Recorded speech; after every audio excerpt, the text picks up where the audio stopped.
He had once faced bullets, wars, and the weight of leading a nation. But nothing could prepare Ronald Reagan for the battle he was about to fight, not against enemies, not against politics, but against time itself. It began quietly, like a thief in the night, stealing memories one by one, leaving behind silence where once there had been laughter and stories. Nancy was the first to notice. To the world, Reagan was still the smiling giant, the man whose voice carried hope. But in the safety of their California home, she saw the cracks no one else could see. He would forget the name of an old friend. He would stand in a room, lost, searching for something invisible. She watched, holding back tears, pretending it was nothing, yet deep down, she knew it was everything. Then came the day of truth. In a quiet doctor's office, the words were spoken: Alzheimer's disease. For a man who had commanded armies with his speeches, who had lifted a nation with his smile, it was a cruel twist of fate. The disease would not take him suddenly, it would take him slowly, memory by memory, until the man she loved was only a shadow. When they returned home, Ronald Reagan sat at his desk.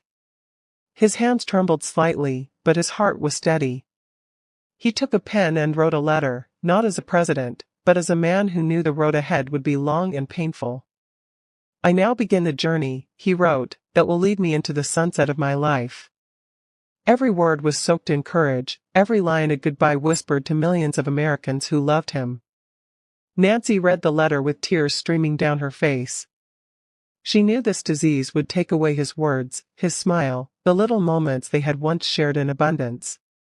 But she also knew something else: it could never take away their love. Even if one day he no longer remembered her name, she believed his soul would always recognize her touch. When that letter was made public, the nation wept. Millions felt as though they had lost a father, a friend, a guiding light. They cried not just for the leader, but for the man, the husband who adored his wife, the father who loved his children, the human being who now stood vulnerable before the world. Yet even in this moment of heartbreak, Reagan gave his people one final lesson: true courage is not in hiding your pain, but in sharing it, facing it, and walking forward with dignity. And so began his final journey. The memories would fade, the speeches would be silenced, but one thing never left: his dignity, his faith, and the unbreakable bond of love with Nancy. It was not just the story of a president slipping into silence. It was the story of a man who faced the cruelest battle of all and showed the world how to let go with grace, with courage, and with love. Whose inspiring story of politician would you like to hear next? Tell us in the comments below.